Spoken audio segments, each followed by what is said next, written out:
একটা বৃদ্ধ পিতা ছিলেন। মন দিয়ে শুনবেন এই কথাটা। এই কথাটা শুনে হয়তো আপনাদের কারো জীবনের সঙ্গে এটা মিলে যেতে পারে। এক ছিল বৃদ্ধ পিতা। বাবা, সে বৃদ্ধ পিতার ছিল 3টে পুত্র সন্তান। সারাটা জীবন তার শ্রম দিয়ে, রক্ত দিয়ে, দেহটাকে জল করে 3 ছেলেকে মানুষের মতো মানুষ করবার জন্য চেষ্টা করেছেন। বড় ছেলেকে ডাক্তার বানিয়েছেন, মেজ ছেলেকে ইঞ্জিনিয়ার বানিয়েছেন, ছোট ছেলেকে ব্যারিস্টার বানিয়েছেন। মানে সারাটা জীবন ধরে ওই পিতা শুধু ছেলেদের জন্য করে গেছে, নিজের জন্য কিছু করেনি। আর 3 ছেলে একেবারে বাবা বলতে অজ্ঞান, তারা বাবা ছাড়া কিচ্ছু বোঝে না। তো হঠাৎ করে এই বৃদ্ধ পিতার সাথে একদিন একটা গোসাই বাবাজির দেখা হয়ে গেল। গোসাই বাবাজি বৃদ্ধ পিতাকে ডেকে বলছে, বাবা, সারা জীবন তো পরের জন্য করলে, এবার তার জন্য করে। বলছে, কার জন্য করব?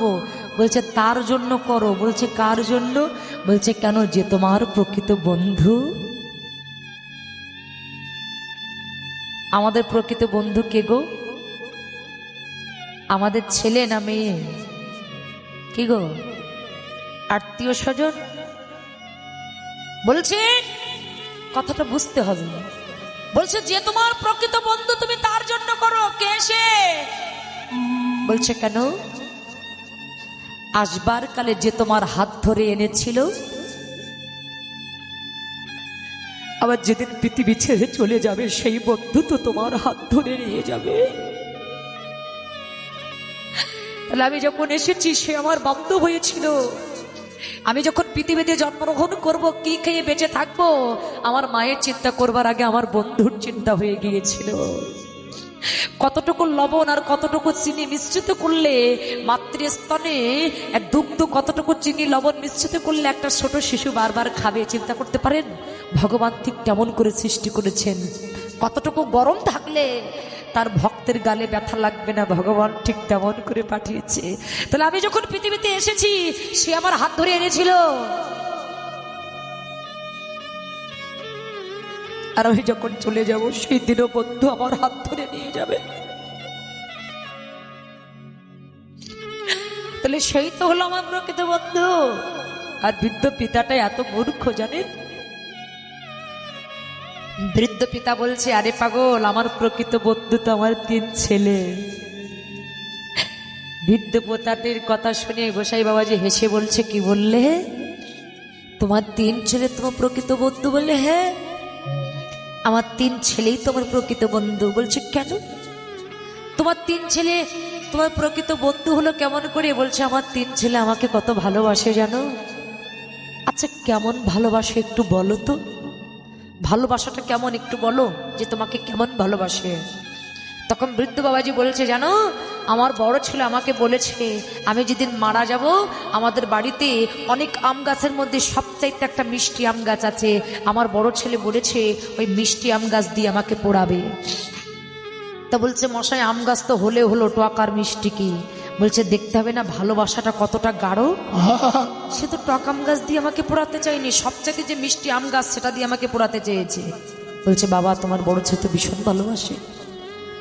আচ্ছা, তোমার মেজ ছেলে কি বলেছে? বলছে, মেজ ছেলে বলেছে আমি যেদিন মারা যাব তখন এই শ্মশানে আমার নামে একটা মন্দির করে দেবে, যাতে গ্রামের লোক দেখলে বলে, এই দেখ, আমার মেজ ছেলে বলেছে যে বিদেশ থেকে শ্বেত পাথর কিনে এনে ওই শ্মশানে আমার নামে একটা মন্দির করে দেবে, যাতে গ্রামের লোক দেখলে বলে, ওই দেখ, অমুকের বাবার স্মৃতি মন্দির। বলছে, বা, তোমার ছেলে তো খুব ভালোবাসে। আচ্ছা, ছোট ছেলে? বলছে, ছোট ছেলে তো একটা আস্ত পাগল। দেখবেন যারা ছোট ছেলে হয় তাদেরকে পাগল বলে সম্বোধন করে, মানে ছোট ছেলের প্রতি ভালোবাসা একটু অন্যরকম হয় আর কি। তো বলছে, কেন? বলছে, আমার ছোট ছেলে বলেছে আমি যেদিন মারা যাব সেদিন বিদেশ থেকে লক্ষ লক্ষ টাকার মিষ্টি কিনে 7 গ্রামের মানুষকে যাচাই করে যে যা খেতে চাইবে তাকে তাই খেতে দেবে। বল হরি বল। বাহ, তোমার ছেলেরা তো খুব ভালোবাসে। আচ্ছা বাবা, তোমার ছেলেরা যে এই তোমাকে এত ভালোবাসে, তুমি কি কোনোদিন পরীক্ষা করেছো? বলছে মশাই পরীক্ষা করবো কি করে, আমি কি এখনো মরেছি নাকি? তো বলতে একটু মরে দেখো। বলছে মশাই আপনি তো আচ্ছা লোক, এই জগতের লোক সবাই আশীর্বাদ করে বেঁচে থাকার জন্য, আর আপনি আমাকে আশীর্বাদ করছেন মরে যাওয়ার জন্য। বলছে না বাবা, আমি তোমাকে মরে যাওয়ার জন্য আশীর্বাদ করছি না। তাহলে বলছে শোনো, আমার কাছে একটা ওষুধ আছে, তাতে আমি মন্ত্র দিয়ে রেখেছি। তুমি বাড়িতে যে যখন এই ঔষধটা সেবা করবে, ওপর থেকে তোমার ছেলেরা দেখলে মনে করবে যে তুমি মারা গেছো, কিন্তু ভিতরে ভিতরে যে কি হচ্ছে তুমি সবকিছু বুঝতে পারবে। যাদের জন্য সারাটা জীবন ধরে এত কষ্ট করলে, আর যে দীনবন্ধু হরি তুমি তাকে পর করে দিলে, যাদের জন্য তুমি এত কষ্ট করলে, তুমি দেখবে না যে তাদের ভালোবাসাটা কেমন, একটু পরীক্ষা করবে না? বিদ্যুৎ পিতা তখন মনে মনে চিন্তা করলেন, ঠিকই তো বলেছে, তাহলে ছেলেরা আমার কেমন ভালোবাসে, তাহলে পরীক্ষা করবার সময় যখন পেয়েছি, তাহলে একটু পরীক্ষা করে দেখি যে ছেলেরা আমায় কেমন ভালোবাসে। এই যে এইদিকে লক্ষ্য, আনমনস্ক কেন? বৃদ্ধ পিতা বাড়িতে গেলেন, লক্ষ্য করবেন, বাড়িতে গেলেন, সন্ধ্যাবেলা যেয়ে ঔষধটা সেবা করলেন। ঔষধটা সেবা করবার পরে বাবা ঘুমালেন। যে বাবা ভোরবেলায় ঘুম থেকে ওঠে, সকাল 8টা বাজে বাবা আর ঘুম থেকে ওঠে না, সকাল 10টা বেজে যায় বাবা আর ঘুম থেকে ওঠে না। ছেলেগুলো দরজা টোকা দিয়ে চিৎকার করে বাবাকে ডেকে বলছে, বাবা তুমি প্রত্যেকদিন সকালবেলা ঘুম থেকে ওঠো, এখন কত বেলা হয়েছে, এখনো তুমি ঘুমায় আছো, ওঠো বাবা ওঠো।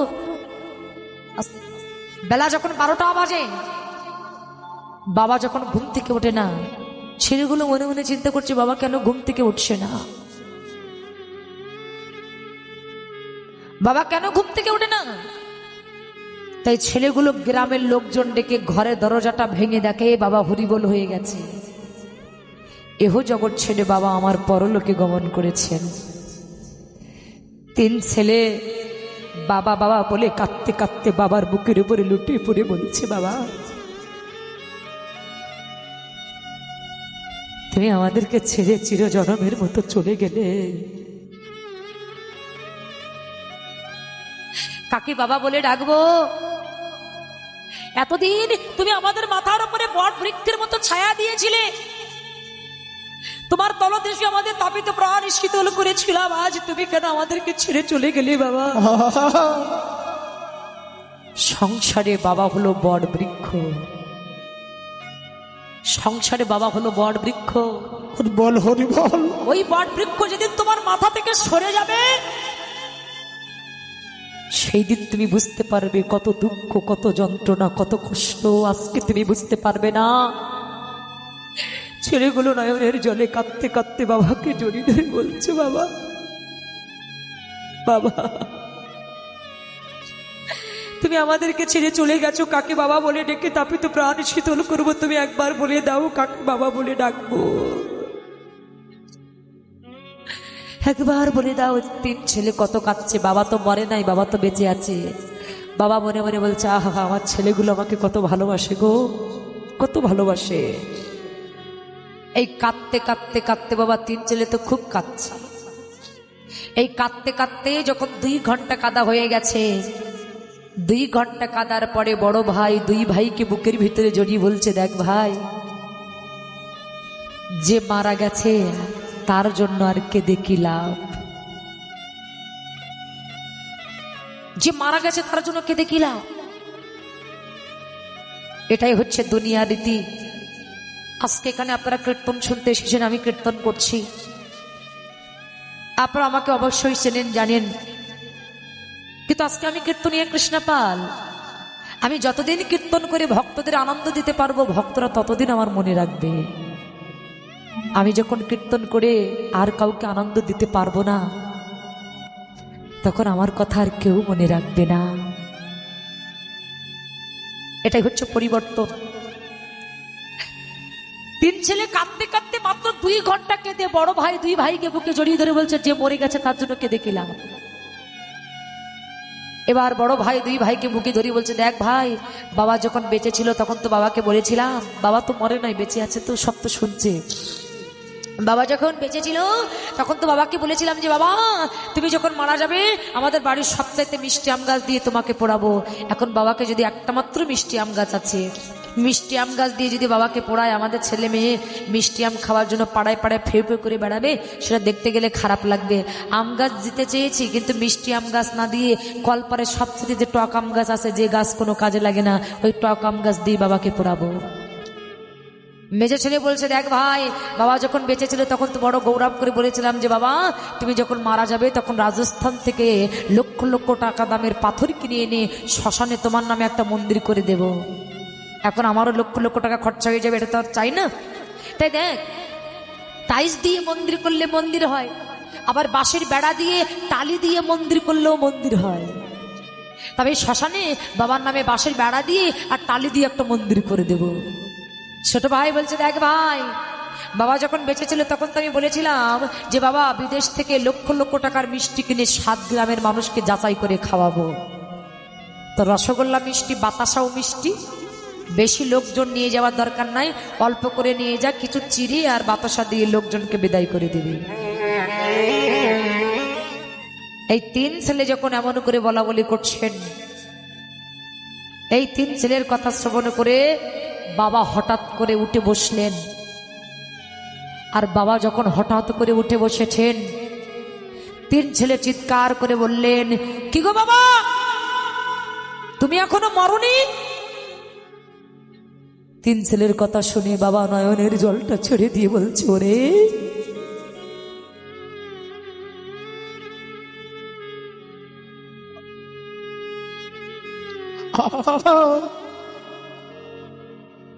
আমি এতদিন মরেছিলাম,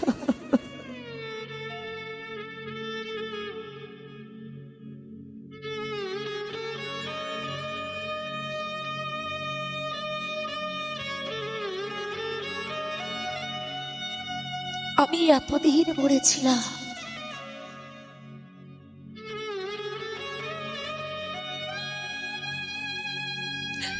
কিন্তু আজ তোদের কথা শুনে আমার নতুন করে বাঁচবার ইচ্ছা জেগেছে।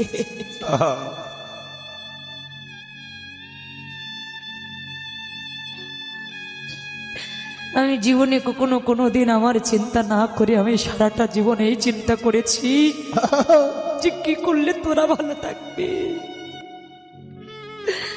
আমি জীবনে কোনোদিন আমার চিন্তা না করে আমি শুধু তোদের চিন্তা করেছি যে কি করলে আমি তোদেরকে ভালো রাখতে পারবো।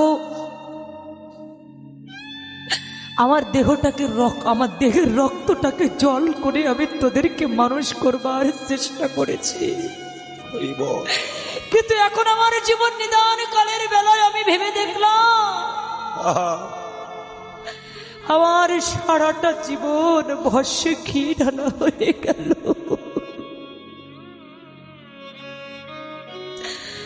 আমি যদি আমার জীবনের দিনগুলো তোদের নামে অতিবাহিত না করে যদি আমার গোবিন্দের নামে আমি অতিবাহিত করতাম, হরি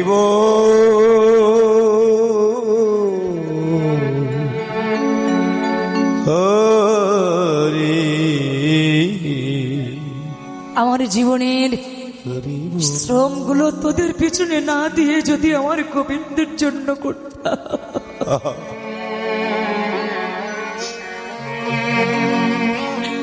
আমি তো বুঝতে পারি নাই যাদের জন্য আমি এত কিছু করেছি আসলে এরা আমার কেউ নয়। আমি তো এটা জানতে পারি নাই যাদের জন্য আমার দেহটাকে, আমার দেহের রক্তটাকে জল করলাম, এরা স্বার্থের বিনিময়ে আমাকে ভালোবাসে।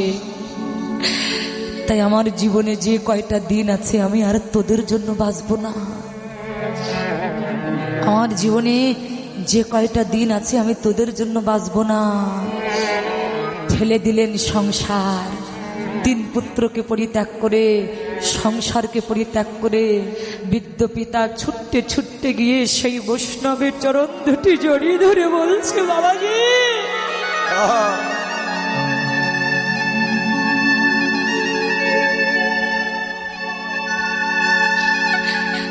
বাবাজি গো,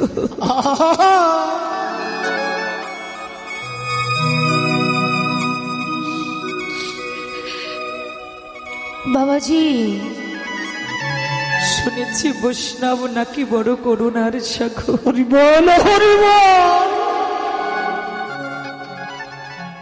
হরি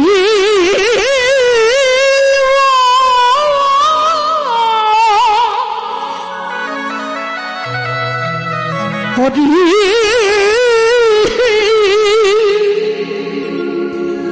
হরি হরি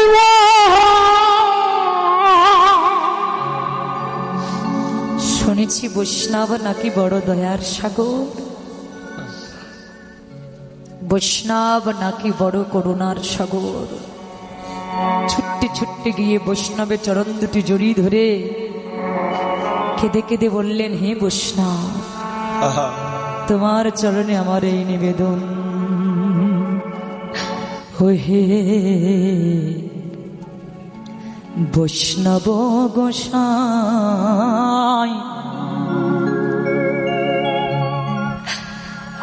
আমারে তরাইয়া দিও, হে ভিক্ষা চাই। ও হে বৈষ্ণব গোসাই, আমারে তারায়া দিও, এই ভিক্ষা চাই। ও হে বৈষ্ণব গোসাই, আমারে তারাইয়া দিও, এই ভিক্ষা চাই। ও হে বৈষ্ণব গোসাই, আমারে তারায়া দিও, এই ভিক্ষা চাই। আমি হলাম বড় অপরাধী, আমার বিশ্বাস ভক্তি কিছুই না। আমি হলাম বড় অপরাধী, বিশ্বাস ভক্তি কিছু নাই। ওগো আমি হলাম বড় অপরাধী, বিশ্বাস ভক্তি কিছুই নাই। আমারে তারায়া দিও, এই ভিক্ষা চাই। ও হে বৈষ্ণব গোসাই,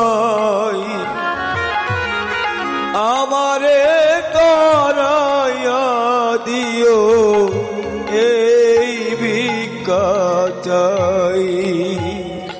ওগো আমি বড় বড় অপরাধী, এক বিন্দু চরণ জল দিও, আমার বৈষ্ণব দরদি। ওগো আমি বড়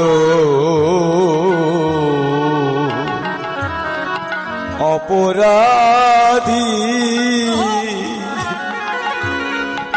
এক বিন্দু চরণ জল দিও, বৈষ্ণব দরদি। আমার তোমার দ্বারের কুকুর করে উচ্ছিষ্ট দিও গোসাই। তোমার দ্বারে উচ্ছিষ্ট কুকুর করে উচ্ছিষ্ট দিও গোসাই। আমার তোমার দ্বারের কুকুর করে উচ্ছিষ্ট দিও গোসাই। আমারে তারাইয়া দিও, এই ভিক্ষা চাই। ও হে বৈষ্ণব গোসাই, আমারে তারাইয়া দিও,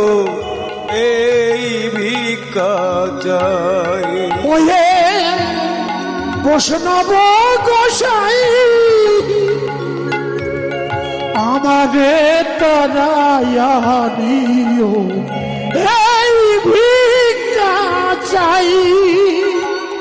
তুমি কৃপা করে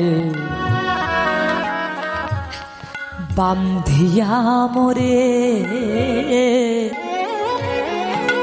জনমে জনমে রেখো শুধু তোমারি করে। তুমি কৃপা করে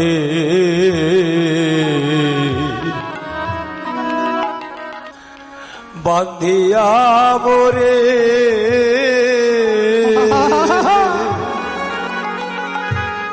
জনমে জনমে রেখো শুধু তোমারি করে। ওগো তুমি না করিলে দয়া কে করিবে দয়া গোসাই। তুমি না দিলে দয়া কে করিবে দয়া গোসাই। ওগো তুমি না করিলে দয়া কে করিবে দয়া গোসাই। আমারে তারাইয়া দিও এই ভিক্ষা চাই। ওহে বৈষ্ণব গোসাই আমারে তারাইয়া দিও এই ভিক্ষা চাই। ওগো আমারে তারাইয়া দিও এই ভিক্ষা চাই। ওগো আমারে তারাইয়া দিও এই ভিক্ষা চাই। ওগো আমারে তারাইয়া দিও এই ভিক্ষা চাই। ছুটতে ছুটতে গিয়ে বৈষ্ণব চরণে আছাড় খেয়ে পড়ে বললেন, বৈষ্ণব আমি বড় অপরাধ করেছি, তুমি একবার নিজ গুণে আমার ক্ষমা করে দাও। সেদিন থেকে সেই পিতা আর কোনোদিন সে ঘরে ফিরে যায় নাই। তার জীবনে যে কয়েকটা দিন ছিলেন তিনি গৌর গোবিন্দের আতুল চরণে তার এই দেহটাকে তিনি অর্পণ করে দিলেন। কলস কিনতে যায়, পাল মাসাইরা যখন বিক্রি করে সে যখন চড় মেরে দেখে দেয় কলসটা ভালো না খারাপ, আর যারা কিনে নেয় সেও চড় মেরে দেখে নেয় ভালো কি খারাপ, তাই না? মাটির জিনিস কিনতে গেলে চড় মারেন না, এটা ভালো কি খারাপ। তেমনি ভগবান তার ভক্তকে প্রত্যেকটা পদে পদে পরীক্ষা করে। কিন্তু ভগবান বললেন, এই যে চিন্তা করে দেখুন আপনারা কত প্রমাণ নেবেন। ভক্ত হরিদাস, নামাচার্য হরিদাসের কথা শুনেছেন না? এই হরিদাস ওনার কর্মদোষে, উনি জন্ম নিয়েছিলেন ব্রাহ্মণের ঘরে কিন্তু কর্মদোষে প্রতিপালিত হয়েছিলেন মুসলমানের ঘরে, জবনির ঘরে। তাই হরিনাম করতেন বলে তাকে কত দুঃখ, কত কষ্ট, কত জ্বালা যন্ত্রণা পেতে হয়েছিলেন। ভক্ত হরিদাসকে 22 বাজারে নিয়ে গিয়ে বেত্রাঘাত করেছিলেন। আর ভক্ত হরিদাসকে যখন 22 বাজারে নিয়ে গিয়ে বেত্রাঘাত করছে, বলছে নাম ছাড়, এই কৃষ্ণ নাম ছাড়, হরি নাম তুই বলবি না, নাম ছাড়। যতবার বেতের বাড়ি মারে ভক্ত হরিদাস নয়নের জলে ভাসতে ভাসতে বলে, ওগো শোনো, খণ্ড খণ্ড কর যদি, কর যদি যাই যাকে প্রাণ, যাই যাকে প্রাণ, তবু না ছাড়িব আমি মধুর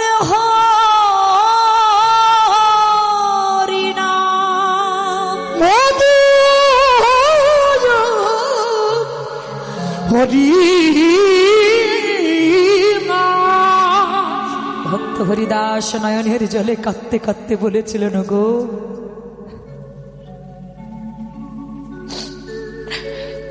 আমার দেহটা তোমরা খণ্ড খণ্ড করে ফেলো,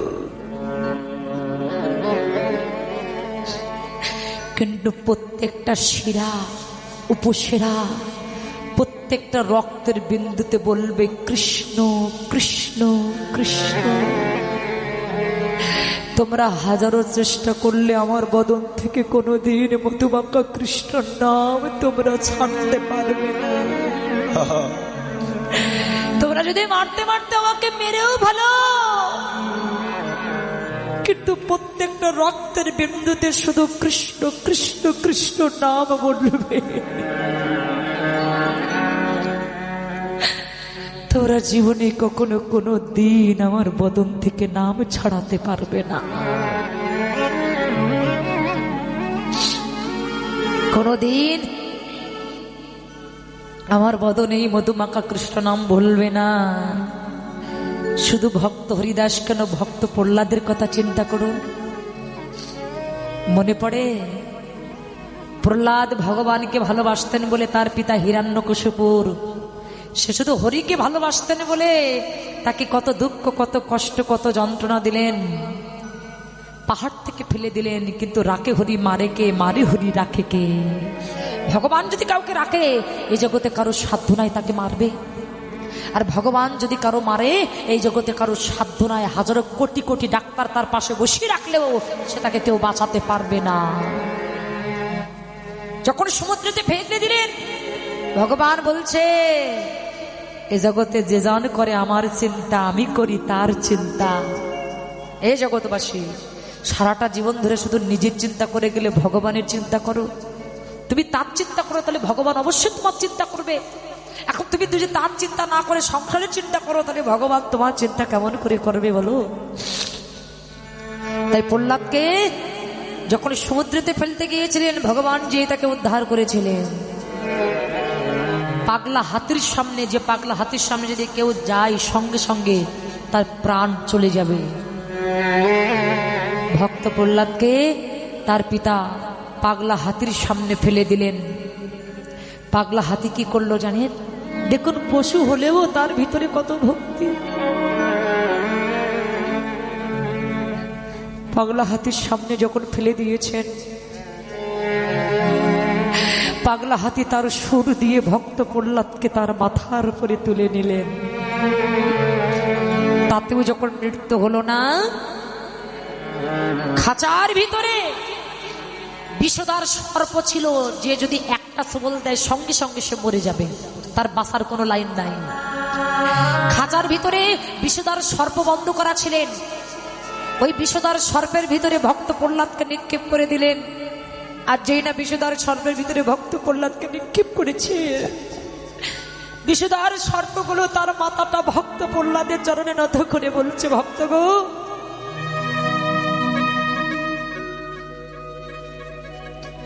সর্পকুলে জন্ম নিয়েছে বলে জগতের মানুষ বড় ঘৃণা করে, কিন্তু আজকে তোমার মতো ভক্তের পরশ পেয়ে আমাদের সর্পকুল উদ্ধার হয়ে গেল। এত কিছু করবার পরেও যখন ভক্ত প্রহ্লাদকে মারতে পারলেন না, তখন ওর পিতা বললেন, যা ওকে অন্ধকার খাঁচার ভিতরে নিক্ষেপ করে দিবি, যদি এক বিন্দু জল চাই ওকে জল দিবি না, ও কেমন করে জলবিহীন ছটফট ছটফট করে মরে সেই মরা সংবাদটা আমার কর্ণে দিবি। ভক্ত প্রহ্লাদকে অন্ধকার খাঁচার ভিতরে নিক্ষেপ করে রাখলেন। 2-3 দিন হয়ে গেছে, প্রহ্লাদকে কিছু খেতে দেয় না। কিন্তু মাগো, বাবা হয়তো মানাইয়ে নিতে পারে, কিন্তু যে মা 10 মাস 10 দিন গর্ভে ধারণ করেছে সেই মা কি করে সইবে?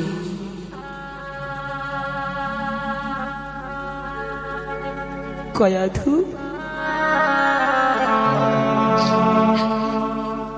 একটা থালায় কিছু নাড়ু নিয়ে ওই যে অন্ধকার কারাগার যিনি রক্ষা করছেন, যে দাঁড়ি, তার নাম হলো দৈবারিক, একটা থালায় কিছু নাড়ু নিয়ে ওই দাঁড়ি দৈবারিককে ডেকে বলছে, ওরে দৈবারিক শোন, তোর মহারাজা তোকে 1 মাসে যে বেতন দেয় আমি তোকে একদিনের সেই বেতন দেব। কি করতে হবে? আমার প্রহ্লাদ 3-4 দিন হয়ে গেছে, আমার প্রহ্লাদ কিছু খায় না বাবা। ওর বাবা সহ্য করতে পেরেছে, কিন্তু আমি তো মা, আমি সহ্য করবো কেমন করে? তাই বাবা তোর কাছে অনেক নিবেদন, এই নাড়ুগুলো একটু প্রহ্লাদকে দিয়ে হয় না বাবা। যখনই নাড়ু নিয়ে যাচ্ছে হিরণ্যকশিপুর দেখতে পেয়েছে, বলছে এদিকে নিয়ে আয়। ওই নাড়ুর ওপরে কালকুট বিষ মাখিয়ে দিয়েছে, যে বিষ এক টোপ যদি কারোর ভিতরে যায় সে সঙ্গে সঙ্গে মরে যাবে। বলছে বিষ মাখানো নাড়ু প্রহ্লাদকে দিবি। আরে বিষ মাখানো নাড়ু খেয়ে প্রহ্লাদ কেমন করে ছটপট ছটপট করে মরে, সেই মরা সংবাদটা আমার কানে এনে দিবি। ওই বিষ মাখানো নাড়ু দইবাড়ি কন্দকার কারাগারের ভিতরে নিয়ে গিয়ে যখনই ভক্ত প্রহ্লাদকে দিলেন, ভক্ত প্রহ্লাদ ওই বিষ মাখানো নাড়ুগুলো হাতে পেয়ে নয়নের জলে ভাসতে ভাসতে প্রভুকে ডেকে বলছে, প্রভু আজ আমার কত বড় ভাগ্য, যা 4-5 দিন আমি কিছু খেতে পারি নাই, তাতে আমার দুঃখ নাই। আমার দুঃখ শুধু এক জায়গায়, যে আমি মানব কুলে জন্ম পেয়ে 4-5 দিনের মধ্যে আমি তোমাকে সেবা দিতে পারি প্রভু। সেই বিষ মাখানো নাড়ু নিয়ে ভগবানের নামে নিবেদন করে, ওই বিষ মাখানো নাড়ু যখন ভক্ত প্রহ্লাদ সেবা করতে যাবে, আমার ভগবান আর থাকতে পারলো না, ছুটতে ছুটতে এসে প্রহ্লাদের হাতটা ধরে বলছে, বাবা প্রহ্লাদ দাঁড়া না বাবা, আমাকে কিছু করতে দে। ওই বিষ মাখানো নাড়ু আমার ভগবান নিজের সেবা করলেন, আর অমৃত মাখা নাড়ু ভক্তের বদনে তুলে দিলেন।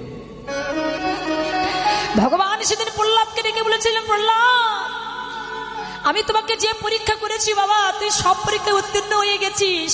এ পরীক্ষা তো আমার, আমি তোকে করেছিলাম, তুই সব পরীক্ষা উত্তীর্ণ হয়ে গেছিস। বল বাবা তুই আমার কাছে কি চাস? স্বর্গমর্ত পাতাল চাইলে সবকিছু দিয়ে দেব, ভগবান হতে চাইলে আমার ভগবানত্ব আমি তোকে দিয়ে দেব, বল বাবা তুই কি চাস? প্রহ্লাদ তখন ছুটতে ছুটতে গিয়ে ভগবানের চরণ দুটি জড়িয়ে ধরে বলেছিল, প্রভু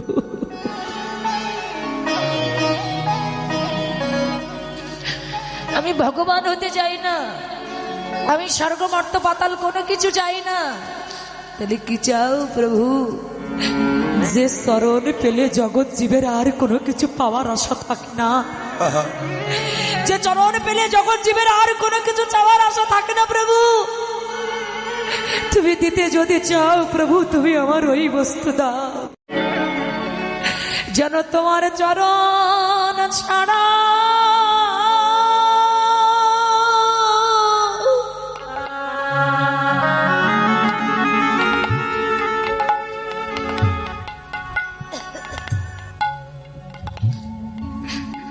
চরণ ছাড়া করো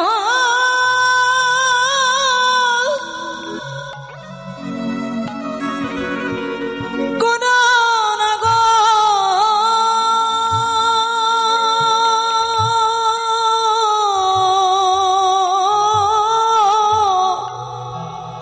ওগো দয়াময় গো, তাই গৌর হরি হরি তোমার চরণ ছাড়া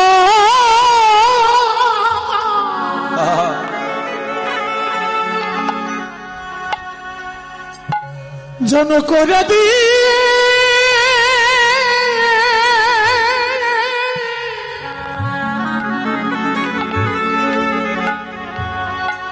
ওরে করে দিও না গো,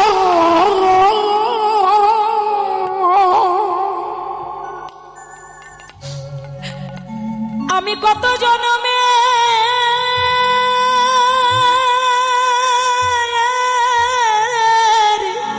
রাধে রাধে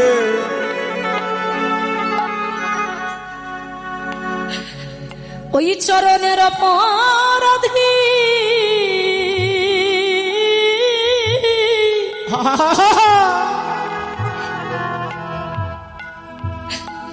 প্রভু যেন তোমার চরণ ছাড়া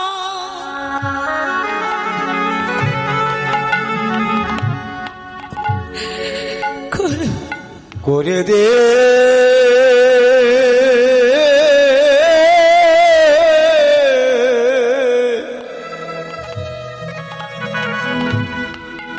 প্রভু করে দিও না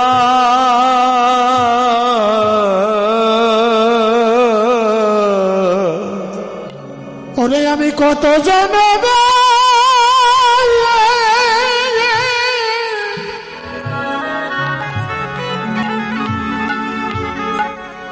ওরে আমি কত জনবে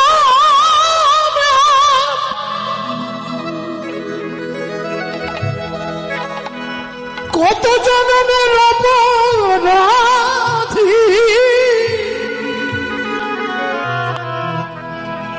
প্রভু তোমার চরণ ছাড়া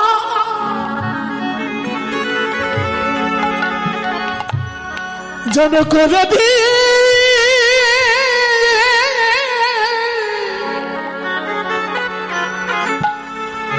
ওরে করে দিও না শুধু এ জন্মে নয়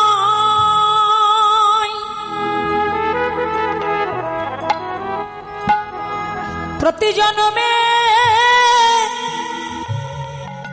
জন্মে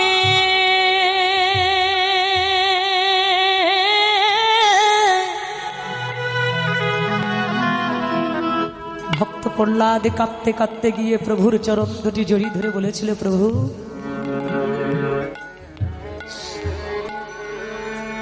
আমি এই জগতের মধ্যে তোমার কাছে কিছু চাই না, কোনো গাড়ি বাড়ি ধন ঐশ্বর্য অটাল ঐশ্বর্য আমি তোমার কাছে কোনো কিছু চাই না প্রভু, আমি শুধু তোমার কাছে এই বস্তু চাই, তোমার চরণ হতে যেন তুমি জীবনে কখনো কোনো দিন আমাকে বঞ্চিত করো না প্রভু। আমি যেন তোমার মধুমাখা নামটা আমার বদনে নিয়ে 2 ফোঁটা নয়ন অশ্রু যেন প্রভু আমি তোমার চরণে নিবেদন করতে পারি। এই হচ্ছে ভক্তের চাওয়া। যারা প্রকৃত ভক্ত তারা ভগবানের কাছে কি চায়? যারা প্রকৃত ভক্ত তারা কোনোদিন ভগবানের কাছে গাড়ি বাড়ি ধন ঐশ্বর্য টাকা পয়সা চায় না গো।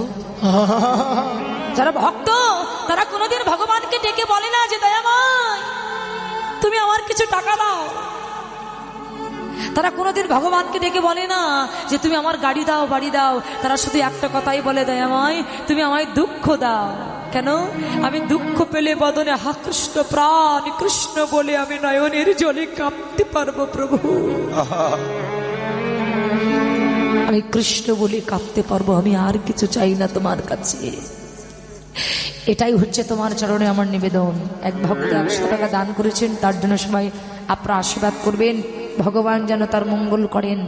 দেখুন, লক্ষ্য করুন, এই সংসারে মায়ায় পড়ে যে ছেলে মেয়ে তাদেরকে আপন ভেবে যে ভগবানকে আমরা ভুলে গেলাম, আর যাদেরকে আমরা আপন করলাম, কাদেরকে আপন করলেন? যাকে আপন করবার কথা তাকে করে দিলাম পর, আর যাদেরকে আপন করবার কথা নয় তাদেরকে আপন করে আমরা বুকে স্থান দিলাম। এই দেহ হয়তো তোমার সেবায় লাগাতে পারলাম না, কিন্তু তোমার দেওয়ার জন্য রেখেছি আমার 2 নয়নের জল। তাই প্রভু গো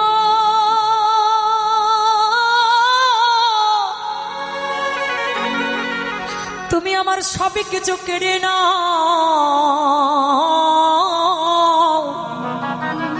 চিরজনমের মতো পথের কাঙালি করে দাও, পথের কাঙাল করে দাও, চিরজনমের মতো তুমি আমার পথের ভিখারি করো। আমার বলতে যা কিছু আছে তুমি সবই কিছু কেড়ে নাও।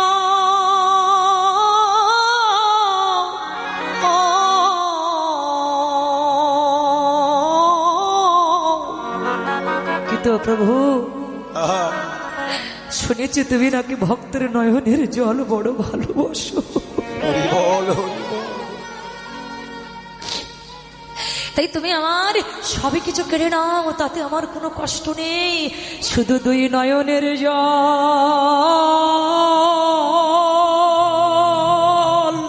রাধে, এই নয়নের জল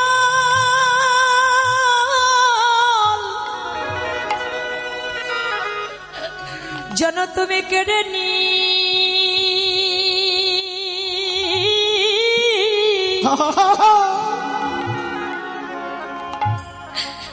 কেড়ে নিও না।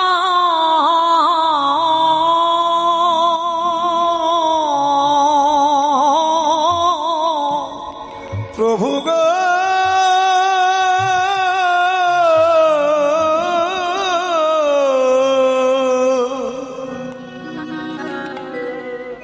এই তো তুমি আমার নয়নের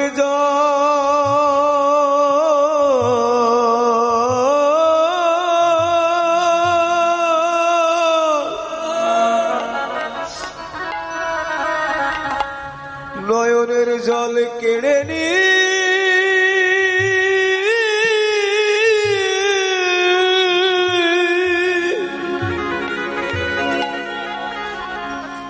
প্রভু কেড়ে নিও না।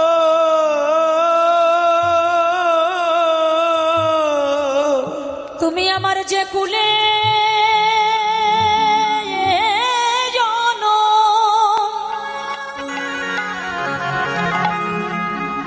যে কুলে জন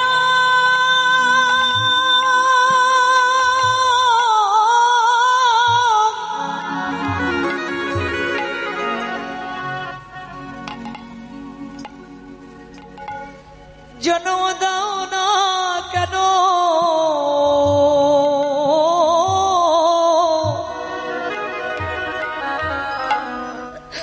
শুধু তোমার চরণে আমার এই নিবেদন প্রভু, আমার দুই নয়নের জল। আহা,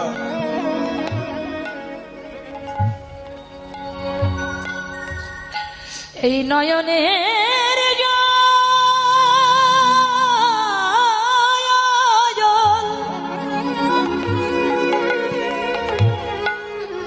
নয়নের জল যেন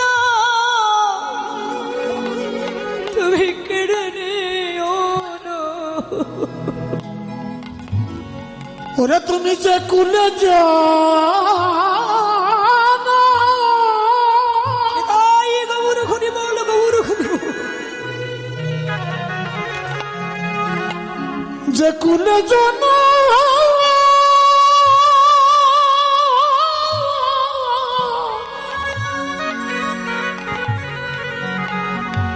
যে কুলে জন আহা,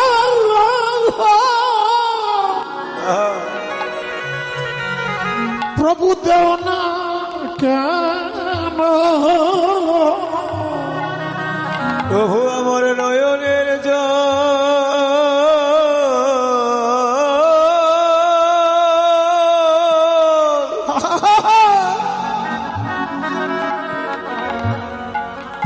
তুমি কেড়ে নিও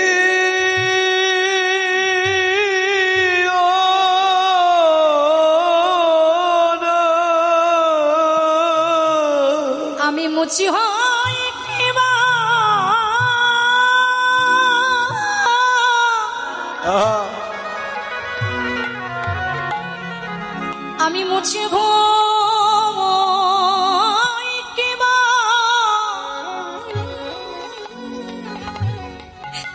কিবা সুচি হই গো,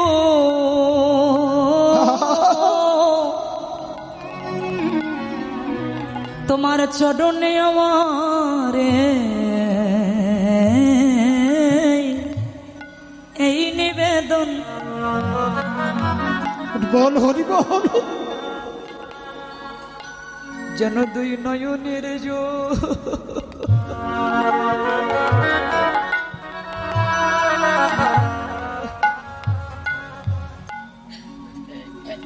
এই জগতে কোনো ভক্ত যদি নিজের বলতে কোনো কিছু না রেখে তার জীবনে যৌবন মনপ্রাণ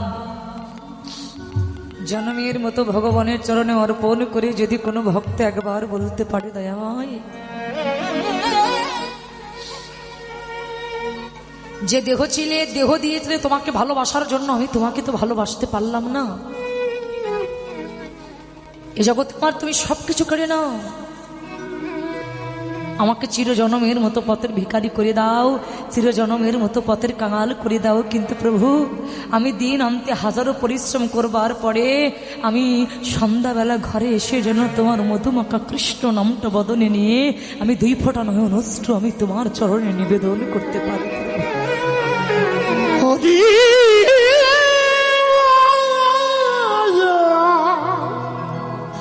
হরি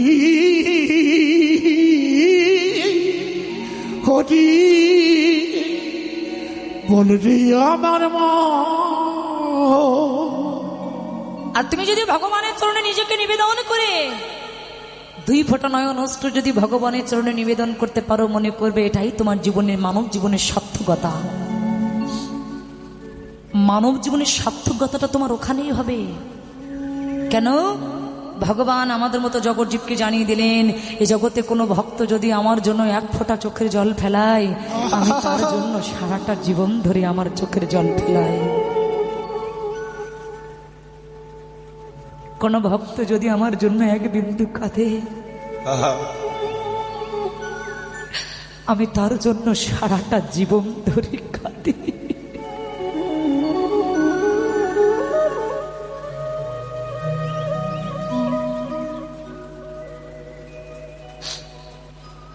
ভগবান জগৎ জীবকে জানিয়ে গেলেন, এই জগতে কোনো ভক্ত যদি আমাকে এতটুকু দেয়, আমি তাকে অনেকখানি দিয়ে দেই। জগতে কোনো ভক্ত যদি আমার দিকে 1 হাত বাড়ায়, আমি তার জন্য 100 হাত বাড়িয়ে দেই। কোন ভক্ত যদি আমার জন্য 1 পদ বাহির করে, আমি তার জন্য 2টি পদ বাহির করে দেই। কিন্তু ভগবান বলছে, আমার দুঃখ একটাই, এ জগতের মানুষ আমায় চিনল না। এ জগতের মানুষ, একটা ডাক্তার যখন রোগীকে অপারেশন করতে নিয়ে যাচ্ছে অপারেশন থিয়েটারে,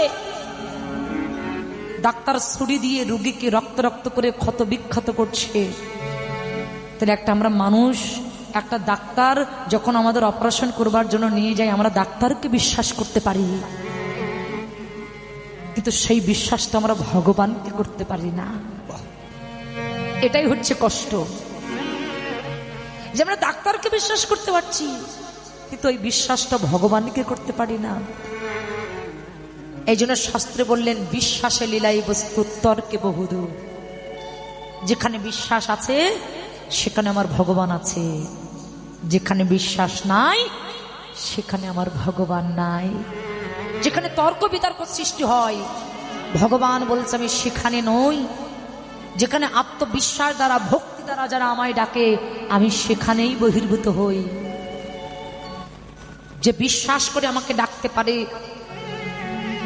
আমি তার কাছে চলে যাই। এই জন্য ভগবান, লক্ষ্য করবেন, মন দিয়ে শুনবেন এই জায়গাটা, ভগবান বলছে এই জগতে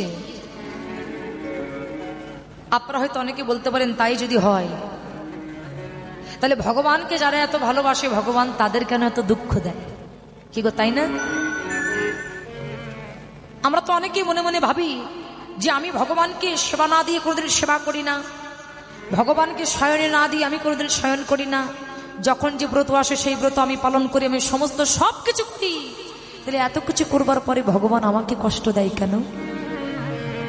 আর যারা ভগবানের নামে কিছু করে না, ভগবানের নাম করে না, ভগবানের পূজা অর্চনা করে না, তাদের কত গাড়ি বাড়ি ধন ঐশ্বর্য হচ্ছে। মনে রাখবেন, ওটা যে হচ্ছে, ওটা দেখে আপনি কোনো কিছু মনে করবেন না, কারণ ওটা যে হচ্ছে, ওটা ওর পূর্বজন্মের প্রারব্ধ ফল, ওর পূর্বজন্মের প্রারব্ধ ফল ছিল, তাই এই জন্মেও ভোগ করছে। কিন্তু পরজন্মে যে ওর ফাঁকা হয়ে যাবে, ওর আর কিচ্ছু হবে না। কিন্তু আপনি ভগবানকে ভালোবেসে দুঃখ পাচ্ছেন কেন বলুন তো? ভগবানকে পাওয়া কি মুখের কথা?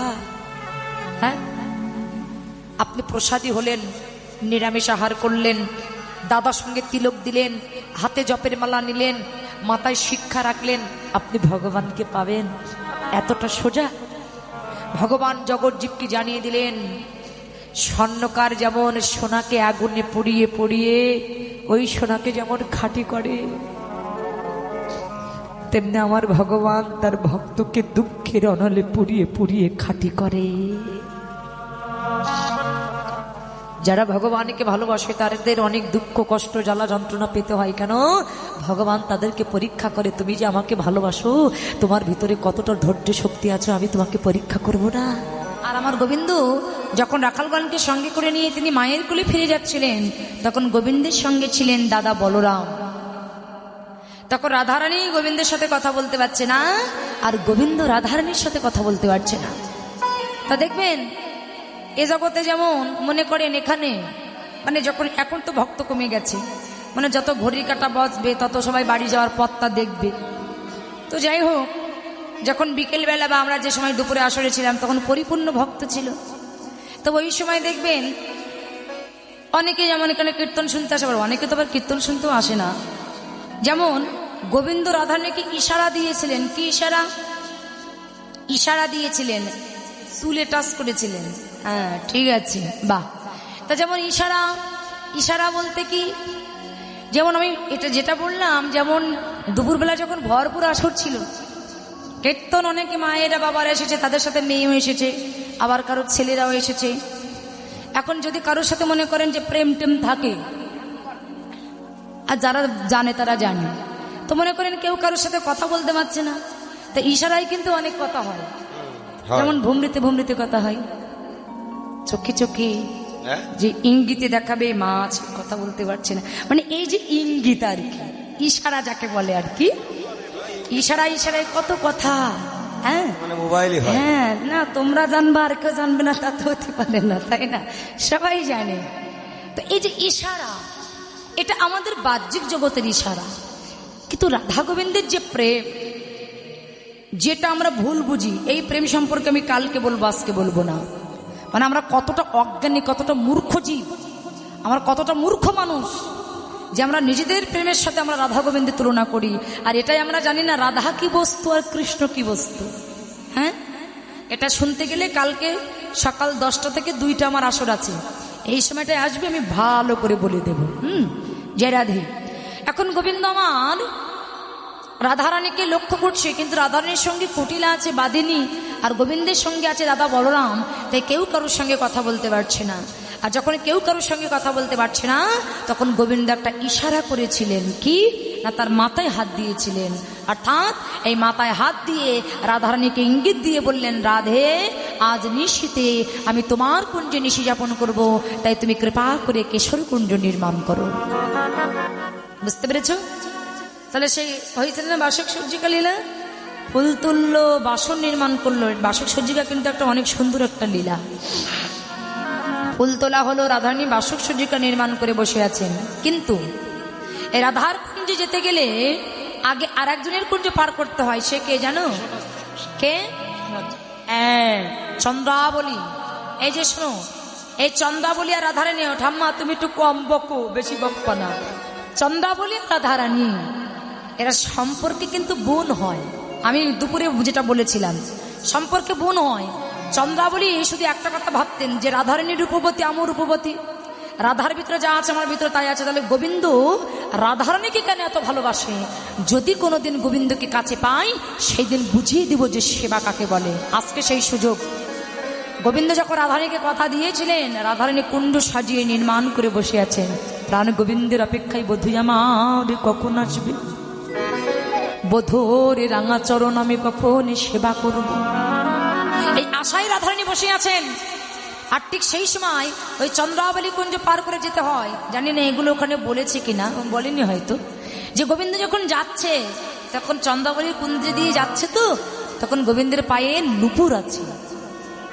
হ্যাঁ, ওই নুপুরটা রুনুঝুনু রুনুঝুনু শব্দ করে বেজে উঠবে বলে গোবিন্দ নুপুরটা খুলে হাতে করেছে, যে নুপুর বাজবে। আর নুপুর যেই না হাতে করেছে, নুপুর আমার গোবিন্দকে ডেকে বলছে, হে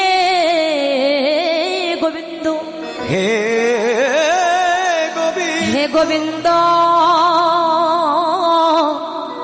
তুমি তো আমারে বলেছিলে তুমি কোনোদিন তোমার চরণ ছাড়া আমারে করবে না। তাহলে হে গোবিন্দ, তাহলে এখন কেন তুমি তোমার চরণ থেকে খুলে তোমার হাতে করিলে? হে গোবিন্দ, তোমার কথা কি তুমি রক্ষা করতে পেরেছো? আরে হে গোবিন্দ, তুমি তো বলেছিলে যে জীবনে কখনো কোনোদিন তুমি তোমার চরণ ছাড়া আমায় করবে না। তাহলে চরণ থেকে কেন আমায় খুললে? চরণে পড়াও। নুপুরের এই আকুতি শুনে গোবিন্দ নুপুরটা চরণে পড়েছে। আর পরে নুপুরকে বলছে, ওরে নুপুর জানো বাজিসে না রে, নুপুর যেন বাজিস না রে, নুপুর জানো বাজিসে না রে, ওরে নুপুর জানো বাজিস না রে, বাজলে চন্দ্রা জেগে যাবে, নুপুর যেন বাজিস না রে, বাজলে চন্দ্রা জেগে যাবে, ওরে নুপুর যেন বাজিস না রে। এই নুপুর, তুই বাঁচবি না, এখানে অনেক কথা হয়েছে। নুপুর বেজে উঠলেন। আর নুপুর যখন বেজে উঠেছেন ঠিক সেই সময় চন্দ্রাবলীর একটা সখী ছিলেন যার নাম ছিল পদ্মাবতী। সেই পদ্মাবতী চন্দ্রাকে ডেকে বলছে, এই চন্দ্রা, এই আর ঘুমাস না। বলে কেন? বলছে তোর যে এতদিনের মনে স্বাদ ছিল তুই গোবিন্দকে কাছে পাবি, আজকে গোবিন্দ চলে যাচ্ছে। তখন চন্দ্রাবলী পিছন দিক থেকে গোবিন্দকে ধরেছে, এই যে দাঁড়াও, তুমি আমার কুঞ্জ পার করে রাধার কুঞ্জে যাচ্ছ? রাধাকে তোমার সব হয়েছে, আমি কি তোমার কেউ নয়? আসলে ভগবান শুধু এ জন্মে নয়, প্রত্যেকটা জন্মে জন্মে ভক্তের ভক্তির কাছে ভগবান বাধা। ভগবানকে যেজন ভক্তি ভরে ডাকে আমার ভগবান কিন্তু তার কাছে চলে যায়। হ্যাঁ, তাই ভালো করে মন দিয়ে শুনবে। কিন্তু চন্দ্রাবলীর কাছে গোবিন্দ বাধা পড়ে গেলেন। আর চন্দ্রাবলী ছিলেন সামর্থ্যরতের ভক্ত। আর এই ভক্ত যারা, তারা নিজেকে যেমন ভাবে সাজায়, আরেকজনকে ঠিক তেমন ভাবেই সাজাতে ওরা ভালোবাসে। তাই গোবিন্দকে কাছে পেয়ে চন্দ্রা কি করছে না, চন্দন দিয়ে গোবিন্দের মুখটা চন্দন দিয়ে দিলেন। আর সর্বাঙ্গে চন্দন দিচ্ছে। এই সর্বাঙ্গে চন্দন দিতে দিতে চন্দ্রাবলীর নখের আঁচড় গোবিন্দের অঙ্গে লেগেছে। সেদিকে চন্দ্রাবলীর কোনো লক্ষ্য নাই। গোবিন্দ সেবা কি সবাই করতে পারে? ভগবানের সেবা সবাই করতে পারে না। রাধারানী যেমন সেবা জানে, রাধারানী মতো গোবিন্দকে এমন করে কে সেবা করবে? চন্দ্রাবলী অসাধ্য নয়। চন্দ্রাবলীর হাতের নখ গোবিন্দের বুককে লেগে রক্ত পড়ছে। নীল শাড়ি পরিয়ে দিয়েছে। হ্যাঁ, তো গোবিন্দ যখন চন্দ্রাবলী কুঞ্জে গিয়েছিলেন তখন আমার গোবিন্দ চন্দ্রাবলীকে ডেকে বলেছিল, শোনো চন্দ্রা, এই এই কীর্তন শুনতে বসে হাতে স্মার্টফোন নিয়ে কি করছো? স্মার্টফোন নিয়ে কি করো? ভিডিও করো না? দেখো কোনটা করো। আমার দিকে ফেরাও দেখি, আমার দিকে ফেরাও। এখন কি ভিডিওতে হাত দিলে? যে রাধে ভালো, যদি শোনো তাহলে মন দিয়ে শোনো, নাই বাড়ি যেয়ে ঘুমাও, কথা বলবে না। তো বলছে চন্দ্রা শোনো, আমি তোমার ঘরে ততক্ষণ থাকবো। কতক্ষণ? বলছে যতক্ষণ তুমি জেগে থাকবে। তুমি যখন ঘুমাবে তখন কিন্তু আমি তোমার ঘরে থাকবো না। কেন? আমি তো ঘুমানো ঘরে থাকি না। ভগবান কোথায় থাকে? বলছে যারা জেগে থাকে সেই জাগা ঘরে আমার গোবিন্দ থাকে, কিন্তু যারা ঘুমায় সেই ঘুমানো ঘরে আমার ভগবান কোনোদিন প্রবেশ করে না। তাই চন্দ্রাবলীকে বলছে, শোনো চন্দ্রা, আমি তোমার ঘরে ততক্ষণ থাকবো। কতক্ষণ? যতক্ষণ তুমি জেগে থাকবে। তুমি যখন ঘুমাবে তখন আমি তোমার ঘরে আর থাকবো না। মায়েরা, তাই চন্দ্রাবলী গোবিন্দকে সুন্দর করে সাজাতে লাগলেন। হ্যাঁ, পরাণ বোধ কাছে পেয়ে সুন্দর করে সাজাতে লাগলেন গোবিন্দকে। এত সুন্দর করে সাজালেন, অসাবধানতায় তার নীল শাড়ি গোবিন্দের পরনে পরিয়ে দিলেন। আর যেই না পরিয়ে দিলেন, গোবিন্দ চন্দ্রাবলী কুঞ্জে ঘুমালেন। আর যেই না ঘুমাইয়েছে, চারিদিকে কোকিল কোকিলা কুহু কুহু রবে রব করে উঠলেন। আর যেই না কোকিল কোকিলা কুহু কুহু রব করে রব উঠলেন, এদিকে রাধারানী গোবিন্দের অপেক্ষায় বসে আছে যে আমার গোবিন্দ কখন আসবে, সেই অপেক্ষায় বসে আছে। কিন্তু প্রথম প্রহর যায়, দ্বিতীয় প্রহর যায়, তৃতীয় প্রহর যায়, গোবিন্দ আমার আর আসে না। যখন কুয়াশার জল টপ টপ করে পাতার উপরে পড়ছে, রাধারানী ললিতাকে ডেকে বলছে, ওরে ললিতা, আমার মন বলছে ওই বুঝি আমার প্রাণবধূ এসেছে।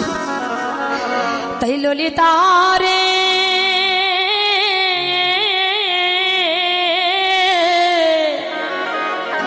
ওরে ললিতা রে, তোরা যাহা যাহা একবার যেয়ে দেখে আয়, প্রাণ বল্লভ আমার কুঞ্জের দ্বারে এসেছে কিনা। এই যে কারোর জন্য যদি অপেক্ষা করা হয়, আপনি কারোর জন্য অপেক্ষা করছেন, এই অপেক্ষা করতে করতে করতে করতে যদি অপেক্ষার মানুষ না আসে, তখন কিন্তু রাগ হয়। কিন্তু রাধারানীর রাগ নয়, তার অনুরাগ হচ্ছে। ওরে ললিতা, কুয়াশা জল যখন টপ টপ করে পাতায় পড়ছে, রাধারানী বলছে, ললিতা জানা, আমার মন বলছে আমার বধূ এসেছে, একবার যেয়ে দেখে আয়। ললিতা এসে রাধারানীকে বকছে, রাধে, আমরা বললাম তোর বধূ আসে না, তবু তুই শুনলি না, তোর বধূ নয়। আর গোবিন্দ কি করছে, যখন চন্দ্রাবলীর কাছে ঘুমালেন, সেই ভাব দর্শন করে বৈষ্ণবী পদকর্তা এক পাশে দাঁড়িয়ে বললেন, চন্দ্রা বলি রতি অরতি সরমেঘ ভাবল রে। চন্দ্রা বলি রতি ও রতি চরণে ঘো মালো রে। বলি চন্দ্রা বলি ঘুমাওল রে, চন্দ্রা বলি ঘো আওল রে, চন্দ্রা বলি ঘুমাওল রে, চন্দ্রা বলি ঘুমাল রে। আমার প্রাণী গোবিন্দ কাছে পেয়ে চন্দ্রা বলে ঘুমাওল রে। ওরে প্রাণ গোবিন্দ কাছে পেয়ে চন্দ্রা বলি ঘো আওল রে। আহা কুহারে গো দিলা নিশি ঘো ও রে। কুহারে কে শিব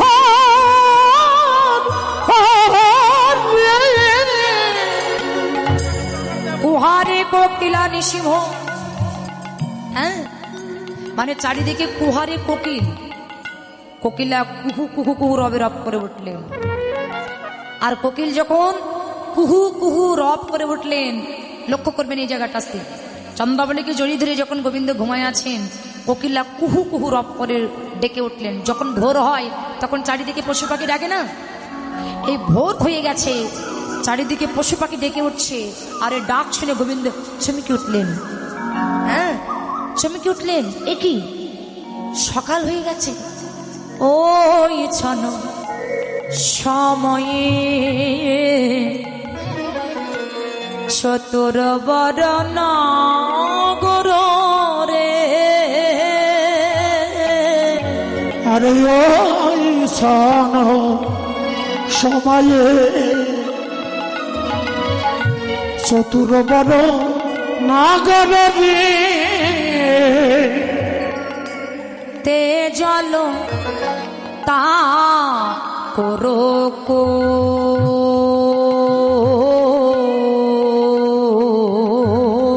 রে। তে জল কাকর গো রে। যখন কোকিল কোকিলা কুহু কুহু রবে রব করে উঠলেন, গোবিন্দ আমার চন্দ্রাবলীকে বলছে, ও চন্দ্রা, চন্দ্রা তুমি ঘুমাইছো? আহা এই চন্দ্রাবলীকে ডাকছে, ডাকতে ডাকতে তাড়াতাড়ি গোবিন্দ জেগে উঠলেন।